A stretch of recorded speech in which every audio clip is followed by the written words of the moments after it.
Good afternoon and hello, everyone. My name is Rich Longo, and I'll be your host.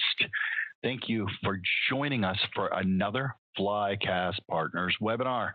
Today's webinar is on organizational change management, presented by Flycast Partners' very own ITIL guru himself, Chuck Spencer.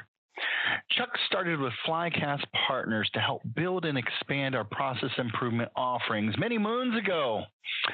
As our organizational change practitioner, he came to us with a very accomplished background that includes Lean Six Sigma Black Belt, an ITIL V3 expert with multiple certifications, including ISO 20000 Manager and Consultant, COBIT 5, PMP, Agile Scrum Master, and Change Management Practitioner, just to name a few. Chuck is fast approaching that 30-year mark of experience in improving and implementing service management processes to drive quality, efficiency, and customer satisfaction.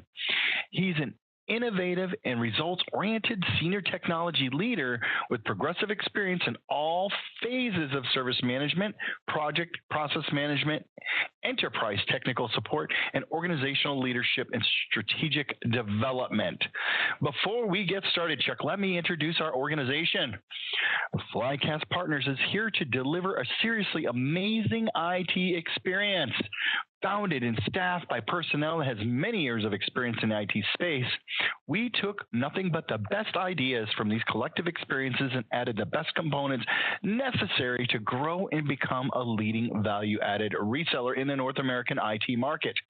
We offer best-in-class implementation services and training in IT service management, IT asset management, IT operations management, workload automation, and enterprise service management spaces using ITIL best practices. As the IT industry continues to evolve, so do we. As seen in our latest trends of industries wanting to move to the cloud, our professional services team can easily scale up or down to meet the IT needs of any customer, regardless of your size, complexity, or budgetary restrictions. We offer implementation services both on-site and remote, as well as training to help reinforce your company's long-term IT success. Our ongoing remote administration and support service offerings will enable you to focus on those normal day-to-day operations, saving you both precious time and money. I encourage you to call us directly with any questions that you may have at 844-FLYCAST. That's 844-359-2278. Give us a call. We'll be happy to help you. Or simply visit our website at www.flycastpartners.com, and you can even chat with one of our IT specialists live Monday through Friday in the middle of the day during normal work hours. Or you can go here and check out the most interesting upcoming webinars and share those with folks that you work with or other folks that might have interest. Look at some of the training offerings that we have. We welcome you to go ahead and register for upcoming events. We have a large group of live events taking place over the next month or so.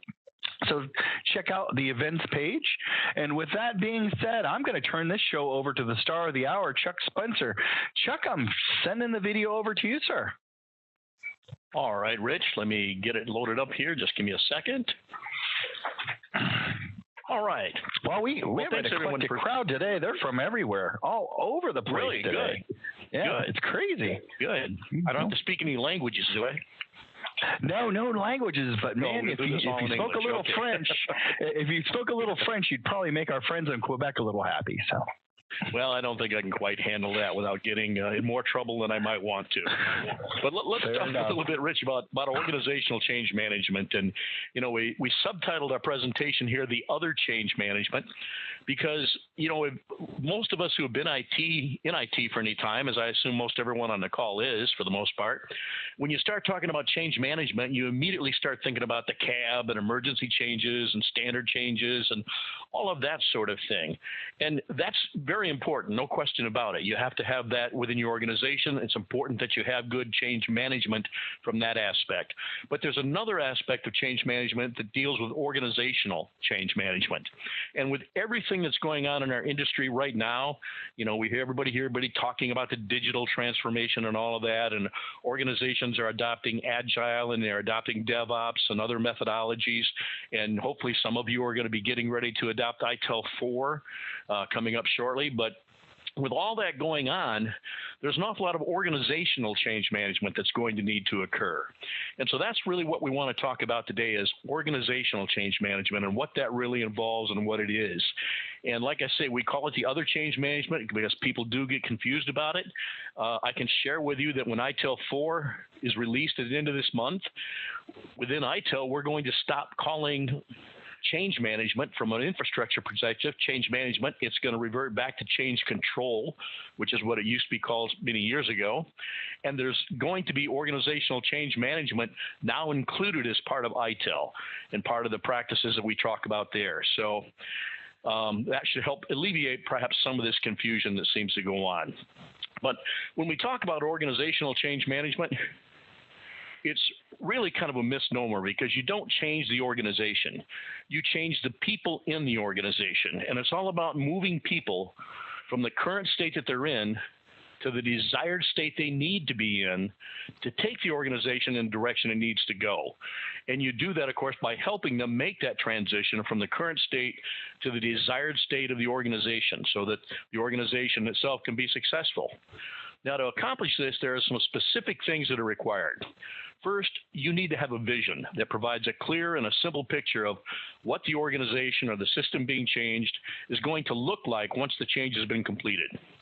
And then the second thing is sponsorship, which we'll talk quite a bit about in a couple more slides here, but very important. And then along with sponsorship comes the need for well-defined roles and responsibilities.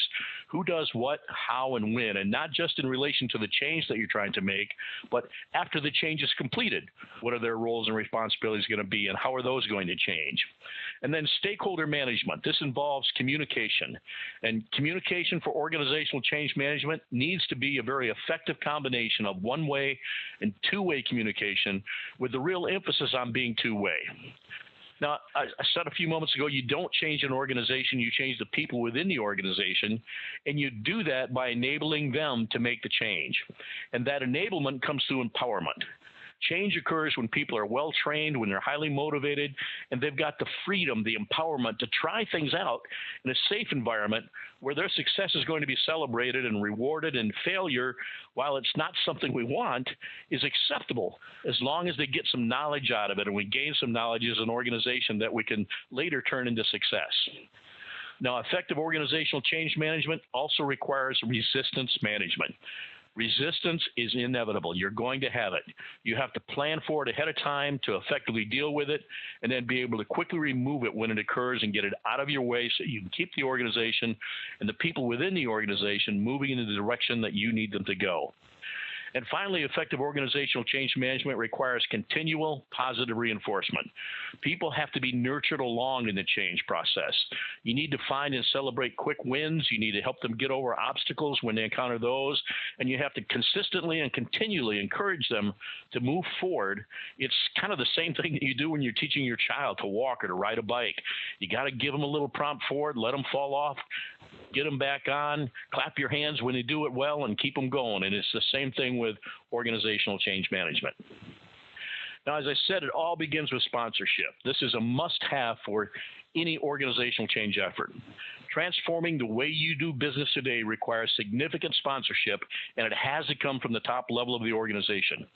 And that means you've got to have top-down commitment from some type of an organizational body, whether that be an executive board, a steering committee, or just a similar group of top-level leaders. But there has to be that top-down commitment, and it has to be exemplified by those leaders providing a visible and a sustained commitment and involvement throughout the change initiative. And that means attending any learning events, any significant stakeholder meetings. They've got to be involved and participate in those. And then the sponsors need to make sure that they select and support some respected resources across the organization to act as change agents, and then ensure that those individuals have the appropriate skills and the training in how to facilitate the change, and more importantly, the time that they need to act as those change agents. Sponsorship means empowering the individuals and the groups to take on initiatives in line with the changes that are needed. And of course, you do this again by providing them with a mix of responsibility and authority along with the training and experience that they're going to need. And then finally, sponsorship means providing continual, consistent, and wide communication of that vision, the importance of reaching the vision, and the progress that you're making towards that vision. Now, Prasai, who's a leading leader, or a recognized leader really in organizational change management. They have kind of their own methodology around it, very well respected within the industry. They did a study in 2012 with 650 participants in 62 countries, and they identified the greatest contributor to the overall success of change management as effective and visible executive sponsorship. And then the greatest obstacle, according to those same respondents, was ineffective management sponsorship from senior leaders. And I can tell you that from my experience, this is absolutely true. When it fails because doesn't have the top-down commitment and leadership that it needs. And when it succeeds because that sponsorship and that leadership is there and it's strong and it's doing all the right things. Now, once you have sponsorship, one of the first things the sponsors need to do is create a vision that outlines how the organization wants to be seen by the outside world. What picture do they want others to see when they look at the organization? Now, Joseph Kotter, a well-known leader in the area of organizational change management, takes it a bit further by saying it's not just a picture. It has to also offer some reason why someone should strive to help you create that future. What is it about the vision that would attract someone to it or encourage them to achieve it? And when I give this presentation, I always point to the recent elections, and whether you agree with Donald Trump or don't agree with Donald Trump, I know we could argue about that for hours. The vision of Make America Great Again is a fantastic vision. No one could not want to get behind that. So that's an example of having a vision that provides a picture of what you want to see and provides a reason for you to want to do it in a very short, concise vision, and that's exactly what you want to try to do. Now, once you've established the vision, it's important then to begin to really create your strategy for how you're going to do organizational change management within your organization. How are you going to manage the change from the organizational standpoint? And that gets to questioning of, do you have the resources and the capability to do this internally, or do you need to use a consulting or a third-party organization to help you with it? And then you then develop some strategic objectives that allow you to identify a number of change initiatives that are going to be part of your change portfolio. And each one of those needs to have some specific expected outcomes and benefits that you're going to achieve from those. And you want to do this in short, achievable time frames to keep the momentum going. If you're doing agile, you understand the idea of sprints. And with change management, you kind of want to do the same thing. You want to have some short things that you do to make a little bit of a change, get some success, and then make that next change and get some more success, and keep constantly doing that to move your organization forward. Now, there are some roles and responsibilities in organizational change management that I want to talk about. We've talked a little bit about the change sponsor, but there's also the change manager, the change agents, the line managers, and the people that are actually being changed or making the change, and we call them our change targets. And now we've already talked a bit about the organizational sponsorship for change and the need to have that, but let's talk about the specific role of the change sponsor. And I can sum this up really in one word: leadership. And that's what we're looking for here. The change sponsor, as I said, is responsible for ensuring that there's a vision, that it's driving the change consistently, that it's articulated consistently, and that there are some consistent goals and objectives in place to achieve that vision. And it needs to be clear to all of the stakeholders where the organization is headed, how they're going to get there, and why it's important to achieve the changes needed to get to that vision. And it's the sponsor's responsibility to make sure that happens, and they're providing the leadership for that. They need to create a sense of urgency on why it has to be done, why it has to be done now, and the speed with which it has to be done. Typically, if you're trying to do these, especially in today's marketplace, you're trying to move quickly, and people need to understand that and realize why we have to meet this quickly, why we have to make these changes in the timeline that we're trying to do this. The sponsor needs to gain the commitment, the involvement of other senior and line managers, and make sure that they're engaged and they're informed and that they are able to provide the resources that are needed to make this change happen. They need to be a role model and lead the way in establishing new norms. We've all heard the term walk the talk. Well, this is where it comes to fruition. They've got to walk the talk. And they need to consistently communicate the change itself using a variety of media. Everybody learns a different way. Everybody takes a message a different way. And so they have to take advantage of all the media types that you have to get that message out there. Now, sponsors are going to be called upon to confront those who resist or block the change, and it may be necessary in some cases for them to remove the obstacles and then sometimes even the people that are in the way of helping the organization get to success. They have to be involved, as I said earlier, in the training sessions that go on. They have to be involved in mentoring and coaching, and they've got to be accessible to the change stakeholders so if they have questions, they can go and talk to them about them. They need to ensure that the resources that are needed for that change are available, and we've talked about those in terms of people, but those include other things like the infrastructure, the environment, making sure there are enough conference rooms, making sure that there's enough messaging going out, that you've got some performance measurement in place to see how well you're doing towards getting there. And then you've got some reward systems that are tied to the change initiative, so you're rewarding people who are actually helping you move towards that. And you need to continually be making sure that the change strategy is aligned to the organization's strategic goals, because these are going to change over time, and the strategic goals of the organization may change. We want to make sure that our change objectives continually align to those if, in fact, they're revised or modified or restructured in some way. And, of course, they can't do this by themselves. The day-to-day activity to manage the changes, they need to rely on their change manager, or in some cases their change managers, to really help them do that. And that's the role we'll talk about here next. Now, the terms change manager and project manager sound like they're the same, but they're not. They're not synonymous. There's a fundamental difference between change management and what a change manager does, and again, I'm speaking here of an organizational change manager, and what a project manager does. A project manager works to achieve project completion, and they manage events, they manage budgets, they manage timelines, all targeted at completing a specific objective, and the focus is on completion. There's very little gray. It's all black and white. It's either completed or it's not completed.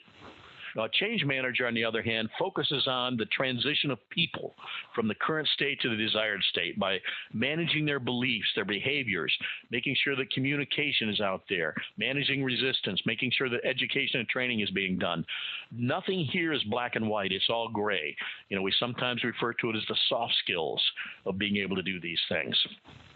Now, a change manager is defined by his or her knowledge and competence in organizational change management, just like a good project manager is defined by his or her knowledge and competence in PMBOK or PRINCE or whatever methodology you're using. Now, most organizations are willing to spend money on acquiring and training project managers, but unfortunately, that's not often the case with OCM, or organizational change management. And instead, they rely on their project managers to understand and deliver organizational change management, which often creates a conflict between what they're trying to do with the project and what needs to be done with organizational change management. Now, that's not to say that there's not an element of organizational change management in every project. There absolutely is. Or that project managers have no understanding of organizational change management. There are many out there who really do. But it's just very often that the best project managers may not necessarily be the right people to do organizational change management.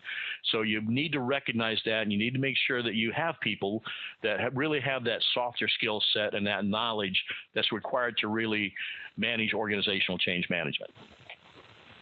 Now, just as change manager and project manager are not synonymous terms, change managers and change agents aren't synonymous either. Change agents, unlike change managers, really have no formal line of authority to facilitate change in the organization. And while their day-to-day job may be as a supervisor, a line manager, a senior manager, might even be the change manager, when they're in the role of change agent, they're doing this without direct line authority. They're trying to influence people, not manage people. And their role as change agents is more of a coaching and a consultant role. And their responsibilities include making sure that you've got some strong change networks across the organization. And in doing that, they're very often connecting to frontline staff and to line managers, people that are more involved in a change or with others in similar positions to themselves. Their responsibilities also include ensuring effective communication is occurring up and down the organizational hierarchy to make sure that there's consistency and understanding of all the messages. And they're there to observe and to offer ideas and information and advice where it provides value, and provide access to other knowledgeable resources when someone needs to know where to go for help. And then finally, they're there to help the sponsors, the line managers, and the targets be successful without themselves taking on the ownership of the task that needs to be completed. Again, they're there to promote the change and promote people and get people thinking the right way, but not do the work of making the change themselves. Now, the local leaders and line managers, they play a very important role in all of this, and that they're the ones responsible for creating and typically implementing the plans to actually meet the change strategy. And in doing this, they've also got to budget and forecast any resources that might be needed, and then provide frontline leadership for those resources, including sometimes project management and organizational change management, depending on how many hats they wear. They act as a role model for their teams and the way that they accept and communicate the need for the change and the alignment to the strategy. And they're responsible for ensuring, again, that communication is always bi-directional. And then where there is resistance, they're typically going to be the first ones to see that. So they have to manage that resistance by confronting it and removing it if they can, or if not, escalating it up to the change manager. And then finally, the targets, the people that we're actually trying to change the behaviors of. In some cases, you might say these are the ones being changed, but again, you don't change them, you get them to change.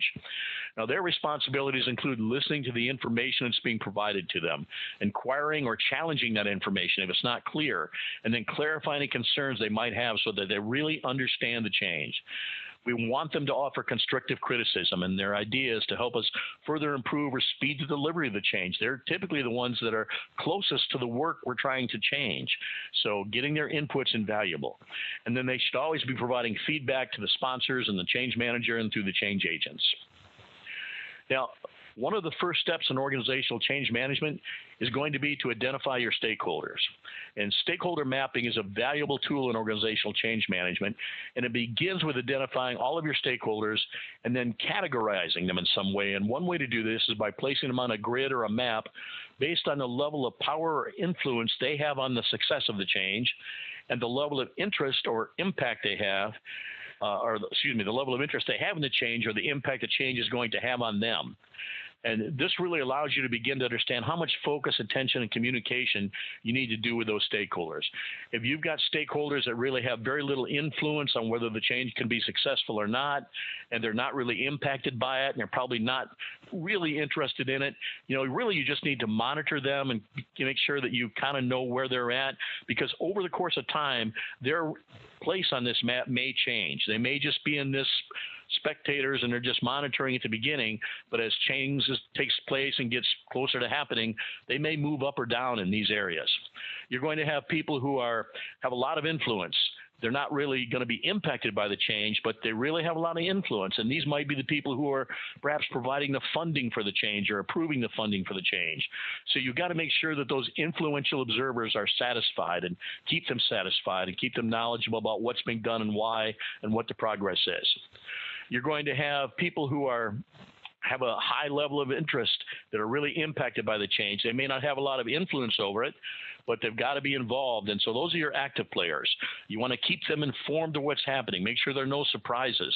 Make sure that they get all the communications they need. And again, that communication is both way. And then your key players are the people who have a lot of influence on whether this is going to be successful or not, because they're heavily involved in it. They're very much impacted by the change. Their interest level is probably pretty high. And those are the people that you want to make sure that you're engaging very actively. You've got as many of those involved in the change as you can possibly have. Now, Patrick Mayfield, who's another leader in the area of organizational change management, and specifically in the area of stakeholder management, offers some wise advice on stakeholder management. And the first one is, you can forget about stakeholders, but they won't forget you. And that's true long after you're gone, which is probably going to be the case if you forget about a key stakeholder. Second is, identification is a continuous practice. As I said earlier about those folks that are just in the monitoring stage in the beginning, those people their role may change during the change, and roles fade away and people fade away and new people come in, and the stakeholders themselves, like I say, change over the course of time, and their attitudes about the change, their alignment to the change, or their expected outcomes from the change. So you want to do this practice of identifying where they fall on this matrix, and you want to revisit this all the time throughout the change. Prioritizing segmenting stakeholders is, again, this speaks to the same thing almost. It's done in a moment of time. So regularly reprioritize. I can't stress this enough. In addition to what I mentioned earlier, stakeholders change positions, they change interests, they change roles. And all of this changes the way that you're going to communicate and interact with them. Recognize that some stakeholders are best engaged by others. Now, this is especially true if you're an outsider managing a change effort or if you're acting as a change agent. Some people only respond to their peers and respected leaders and will actually disengage if they're approached by the wrong person, if it's someone they don't respect and someone they trust. Others do best when it's someone outside the organization that's more objective talking to them. As a consultant, sometimes when I go in and I speak to someone about a change that we want to make, I'll have somebody walk up to me afterwards and say, you know, Chuck, I told them that last week and they wouldn't listen to me. Well, it's because they want to hear it from somebody else. You know, they want to make sure others are validating what you're saying. So you've got to understand that when you're doing this. The next one is you've got to listen first. You first have to understand where they're coming from, and then you're going to be able to help them understand what you need them to do. So you have to listen to their needs and their concerns, and then feed off of these by telling them what they need to do to make that change and why they need to do it. The next one is emotion trumps reason. Again, you can certainly see this in our political environment today and some of the changes that are taking place. You do not need to only recognize that emotion trumps reason, but often use it to your advantage in trying to transition someone towards that desired state. Feed off of their emotion, feed off of their anxiousness, feed off of their concerns, and help them understand how the change is going to help them address that and how they can help them turn this into a benefit for them. And then the last one is the demonstration trumps argument. Very often showing someone how the change will or will not affect them is a better approach than arguing with them or why it will or why it won't do that. And as much as possible, you want to let your stakeholders experience and try out or pilot the new application or the process or whatever in a safe environment. Now, in IT service management, and what we do with consulting, we often use simulations when we're trying to implement IT service management for an organization. And we do that by putting them in an abstract environment to demonstrate the value they're going to get from what we're trying to do in a way that it's safe. It's not, they're not making any changes to their world. They're making changes to some fictitious world in order to make this happen. But they see the results of that change. So very important that you do that.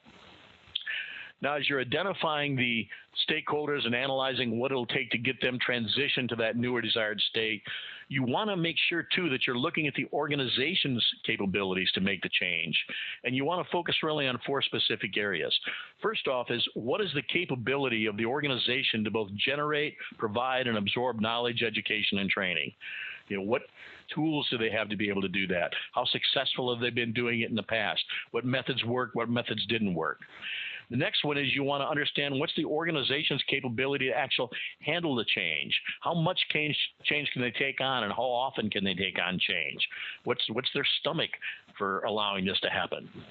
Then you also want to look at what is the process capability that you have, and where do the processes have to change to support the new outcomes? A lot of times we'll be working with an organization that's rolling out a new service, and so there are changes that have to be made to their service catalog, changes that have to be made to their incident management process, to their change management process.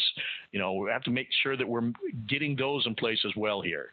And then finally, what is the capability of the environment that you're in to handle change? And this deals with things like, space, real estate, infrastructure. Do you have the right amount of meeting rooms? Do you have whiteboards where you can post things about this? All of those kinds of things. And all of these have to be looked at from both the organizational and the stakeholder perspective to make sure that you're going to be able to move the organization from that current state to the desired state. Now, managing stakeholders, as I said earlier, is about getting them to transition from the current state or the situation that they're in to the desired state, and then maintain that new state until there's a need to implement further change. And to do this, you need to unfreeze them, make the change, and then refreeze them. And it's kind of like the game my grandsons play called Frozen, where you tag somebody, they're frozen, you go get somebody else, and then they have to go back and untag that person so they can go again and move a little farther. It's the same thing. Now, this concept was first identified by Lewin, another change expert. And he suggests that you do this by creating competitive and greater anxiety or survival anxiety. And the way that you do this is to first break down their existing habits and mindsets, finds out what they are, why are they doing what they're doing, and what is it about it that's important to them. There are 3 key elements in this. First, you need to define the current situation. What is it about where they are today that makes it comfortable for them? And the more, again, this gets back to the more you can involve them in this discussion, the more they're involved, the better this definition you're going to get is going to be. Then you need to create a vision of the desired state. And here's here's where I would recommend using those sponsors who truly understand the organizational vision and why it's important, and get them to come in and speak about why it's important that we move to this desired state as an organization. And then third, you have to identify the forces that will both drive and resist the change. And then you want to increase or leverage those driving forces while decreasing or removing the resisting forces that you identified. Now, once you set the stage for the change, it's time to actually take the people through the change. And here we want to make sure that we create a safe environment where they can learn and they can allow them to, again, experience that change in a safe manner. And recognize that during this stage, there's going to be confusion. When you first introduce the change, the stakeholders are often going to challenge the change or need some clarification on it. You've got to make sure that you can provide that you've planned ahead of time for how you're going to communicate that so that it's consistent and you're consistently communicating the vision and the value of that desired state. And then the last stage is to tag them and refreeze them. And this is the stage where the new work practices need to become new work habits, and the new way of thinking needs to become the norm. And as change managers and leaders, your job isn't over yet, as you need to make sure that you address any tendency that change targets may have to act or think in the old ways. The first time they run up against a roadblock or stumble a little bit, they want to go back to what they did before because that was comfortable. And you've got to stop them from doing that and explain to them that this is the way we're doing it now, and we've got to do it this way, and if we've got some problems with this, we'll work through them, and then we'll go back and fix what we need to fix. Now, in 1993, another one of the experts on change management built on this concept of unfreeze and refreeze by suggesting that the best way for the organization to do this is by creating an environment where there are what seem to be conflicting activities. The first one is you want to create discomfiture. You want to give them or create the disturbing belief that the current situation is just unsustainable. If we stay where we are today, we're going to go out of business. Our competition is going to beat us down, and we're not going to be able to survive this. Once you've done that and you've created that, the next step is to create a sense of guilt or anxiety, so to make them understand that they're the only ones who can change this. That they've got to help do this. If they're going to survive, the organization has to survive. And for them to achieve their goals, the organization has to achieve its goals. And so you've got to make them responsible for what needs to happen and help move them forward. And then you've got to provide a place of safety where they can go to. And show them how the vision that's there is going to help solve this for them and help solve this for the organization and provide a safe way for them to learn and move forward towards that. Now, I mentioned Joseph Kotter earlier. He's got a great book about this called Our Iceberg is Melting. Not our ice book, Our Iceberg is Melting. And if you haven't read that, I'd recommend you get a hold of it and read it. It's a short read. It's kind of funny in some places. And it really speaks to this whole concept of making your folks that you have to change feel some discomfiture, making them feel responsible for that, and then giving them a safe place to go to and helping them get to that place. Now, in parallel with developing your stakeholder management plan, you need to begin your communication planning. And it's important that this begins at the very start of your change effort, as communication has to occur all the way through the initiative. And it begins with developing your communication strategy that outlines the overall communication objectives for the change initiative, the key messages that need to be delivered, and the approaches that you're going to use. And then comes the development of the actual plan itself. How are you going to deliver the strategy in terms of who does what, when they do it, how they're going to do it, and whom they're going to do it with.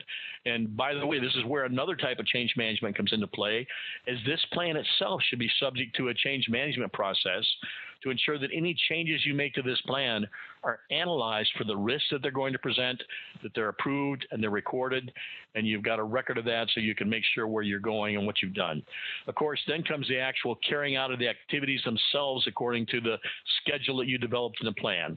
And throughout the change effort, you need to make sure that you're measuring the effectiveness of the communication you're putting out to ensure that the objectives outlined in a strategy are really being achieved. Now, there's a difference between the communication strategy and the communication plan itself. The strategy centers on an understanding the organizational context. Why are we doing it? Why are we changing? What are the drivers? What's the nature of the change? What's the culture and the environment in which the change is going to be taking place? And then, of course, as I said, you need to analyze the audience and stakeholders. Who are the people we'll be communicating with? Where are they in terms of their awareness of the change and the reasons for it? What are their attitudes and the likelihood and nature of any resistance going to come from that group? Then you want to set your communication objectives. What do we want to happen for each stakeholder segment? What do we want them to know, to think, to feel, or do as a result of the communication that we're sending out to them? And you need to take care to make sure that those objectives are measurable and that they're linked to key milestones within the change initiative. Again, did this communication accomplish what you wanted it to accomplish? And then you select the communication approaches. How will we go about it? Major cultural shifts require a different approach than rolling out a new computer system or a tool upgrade due to the difference in the need to change behaviors and attitude. And recognize, too, that some changes are not planned from the beginning, but really emerge as a result of other changes that you're making. And in this case, how the change evolved might be needed here as part of your strategy. So where change is driven from the top, the approach is more on informing them and selling them on the change.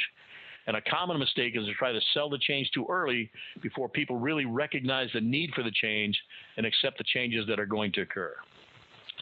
As part of your strategy, you want to develop the key messages and themes. What exactly is it that we're going to say? These messages need to be consistent, whether they're coming from the change managers or the senior manager or the line manager. And it helps to overcome resistance when the change targets are getting the same message across the board. So document those key messages earlier. Make sure that your managers and your leaders are aware of them. Give them elevator speeches, whatever you need to make sure that they're consistently delivering the same message. And then as part of the strategy, identify different types of communication that's going to be used. As I mentioned a moment ago, elevator speeches, communication packs with slide presentations, frequently asked questions sheets, whatever those might be, and try not to just make them about facts. Tell stories, use graphics, anything you can do to get that message across. As part of your strategy, identify who's going to deliver the key messages. Who are the key influencers within your specific groups? Who are the right champions that have the influence and the credibility to deliver the key messages at each stage, the folks that people will really listen to? And then select your communication channels. I mentioned earlier that people get communication through different means. Some like to read about it. Some like to see a video. Newsletters and emails are a good way for raising awareness, or bulletin styles updates. But where you've got to have fuller participation and feedback, you need to have face-to-face events like workshops and town halls or roundtables or focus groups. So figure out what all those communication channels really need to be. Once you've done that, you're really ready to execute the plan itself. And this is where you start to deliver that to the specific target audiences. And then the objective of this communication, you need to figure out the key message that's supporting the type of event, who's going to actually do it, and specifically how they're going to do it, how they're going to measure it. And that all becomes part of your plan. And from this communication schedule, you can then track your target dates and the completion of each activity that's there. Now, we've talked quite a bit already about the need to make sure communication is one-way or two-way. And both are really needed in organizational change management. One-way communication should be used when you've got to get information to a large number of people at the same time. You want to make sure that it's consistent. Where you've got urgent information needs to be communicated in a critical time frame. That's where you want to use one-way communication. Two-way communication, on the other hand, is really where you're inviting a flow of information between the sender and the receiver and getting some dialogue to get some feedback out of it. And this type of communication allows more than just checking to see that the message was received, but encouraging people to participate more in decision-making and engage in shaping the change. Again, this type of communication is fundamental to making sure that changes can be sustained and that people are going to accept them. So before you're deciding which type to use, consider what you're trying to achieve with the communication, and then determine the level of communication and interaction that's going to be required to make that successful. Now, we've talked about that you've got to empower people. You have to empower the team and then stand back. To succeed at change, organizations and leadership need to empower their people, give them the ability to change, then get out of the way and let them make that change. Make sure that it's visible to them what the value is, empower them to do it, and then step back and let it happen. And sometimes that means providing opportunity and granting the authority for people to make some key decisions that you might not normally allow them to make. And then you've got to motivate them to learn, to experiment, to challenge and succeed. And again, it means giving them a safe environment where they can experience that and experiment with the change without causing your organization any real harm in doing that. But you also want to hold them accountable and responsible for their actions. You can't just let people really run wild. But you have to make sure that you're letting people go and letting people make these changes. Now, contrary to what you heard, as I said earlier, resistance is not futile. It's inevitable. You're going to have it. And the key is to identify it, to plan for it ahead of time so that when it occurs, you can quickly mitigate it or move it out of your way. In 2012, Kotter identified 10 common causes for resistance, and he gave us some tips of really how to deal with them. One of the first ones that's most important here is a loss of control over territory. People resist because of that reason. Well, here you've got to make sure that you leave some room for those that are going to be affected by the change to make some choices on their own, to get them involved in the planning and take ownership of it so they're not feeling that sense of loss. People are going to, as I told you earlier, you got to figure out how much change your organization can take on. So there's going to be excessive uncertainty during the change. And so you've got to create that sense of safety for people where they've got some certainty of what the process is going to be. And there's some clear, simple steps and timetables that are outlined for the change that they can follow and kind of know what to expect. And speaking of knowing what to expect, you want to make sure that nothing is done as a surprise. Don't plan your changes in secret. You've got to keep people informed of what's happening, how it's going to impact them, and what the timeline of that is. Too many differences at once. You want to minimize the number of unrelated differences. Don't change things just for the sake of change. Make sure that you're changing what has to be changed in order to make this successful. Another big one is loss of face from those associated with the current state. You're putting in a new tool, and you may have a whole new team doing that, but you've got a team out there that probably put in place that tool you were using before. So you've got to make sure that you celebrate with them the success that that tool had and why it was the right choice at that time and why it was the right decision at that time, but why times have changed and why they now need to move forward a little bit now. People are going to have concerns about competence. Are we going to be able to do this change? Am I capable of it? Do I have the right skills? Well, here you've got to provide a lot of information about what it is. You've got to provide education. You've got to make sure they've got some mentors and some support systems in place. In some cases, you might want to run systems in parallel as you're doing the transition so they can see how it works today and how it's going to work tomorrow. Change is more work. It's absolutely going to be.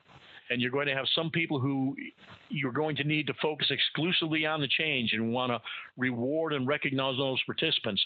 But don't forget that because they're working on the change, there are other people who now had to take on more work and are making up the difference because these people are participating in these meetings or all of this that's going on. So you want to make sure that you reward and you recognize those people as well. There's going to be a ripple effect. Whenever you're making a change, it's going to affect other areas.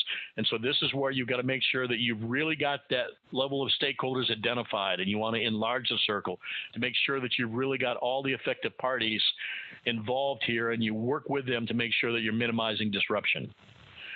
You're going to have resentment surface due to interruption of a steady state. It's working today. Why are we going to do this?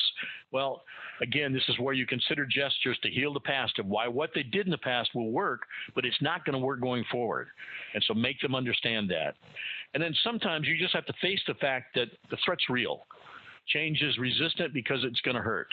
And where you have people who are going to be, their jobs are going to change significantly, in some cases maybe even as severe as having a layoff or something like that, you've got to be honest, transparent, and fair. You've got to let them know what's going to happen, why it has to happen, make sure that it's happening fairly, make sure that it happens quickly, that it's not spread out over months.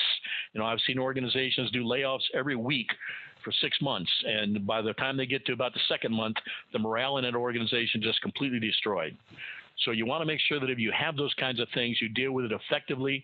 And again, be transparent, be fast, and be fair, and most importantly, be honest about it.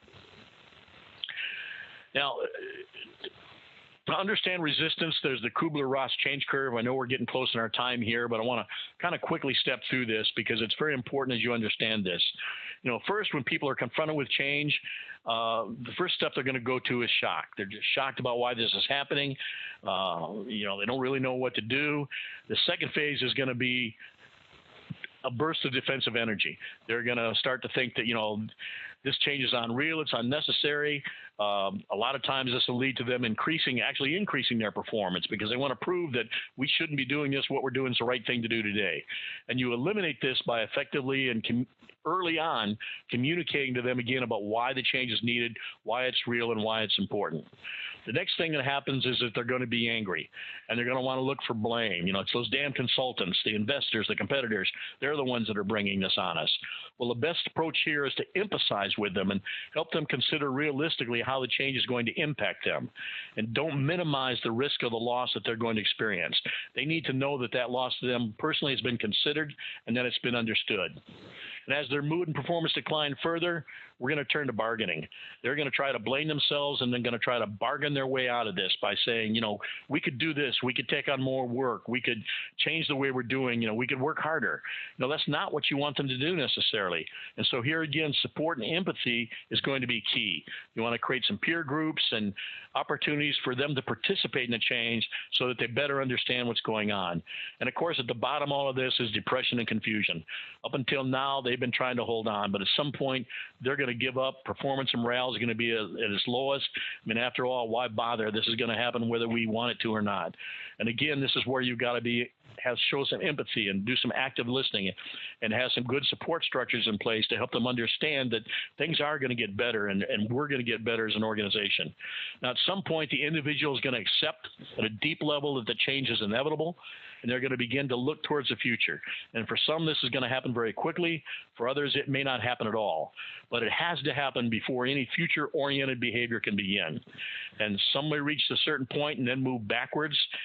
You've got to help them when that happens. It's falling off the bike. You got to get them back on the bike and get them going again. And then eventually, they're going to get to the point where they're engaged. They want to get into this change. They want to participate more in it. They want to train for their new role in the organization. They want to start learning skills. And that's where you want to get them to.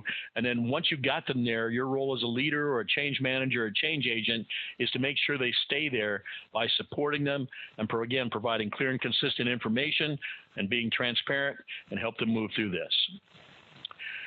So I'm going to leave you with just this last thing from Kotter, because this kind of really boils everything that we've talked about down into 8 basic steps. The first step is create that sense of urgency. Make people understand why they've got to make a change. And then put in place that guiding coalition, whether that's a steering committee, a leadership, whatever it is.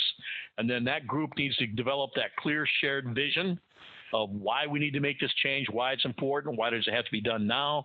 You've got to communicate that vision across the organization effectively, consistently, and then you've got to turn people loose to let them make the changes that you want them to make. You've got to create some short-term wins and make sure that people understand that they're making progress, we're getting where we need to go. And then you want to consolidate and build on those gains. Again, everybody's involved in Agile these days. This is a concept behind Agile. Create the minimal viable product that we need for this change, get it where it needs to be, and then take the next step to get it to the next step. Build on those. And then finally, the last step is to institutionalize the change. Make sure that the changes that you put in place stay in place and people don't revert back to their old behaviors the first time that they really have to. I think we run a couple minutes over, but I hope it was a couple minutes that were worth your time.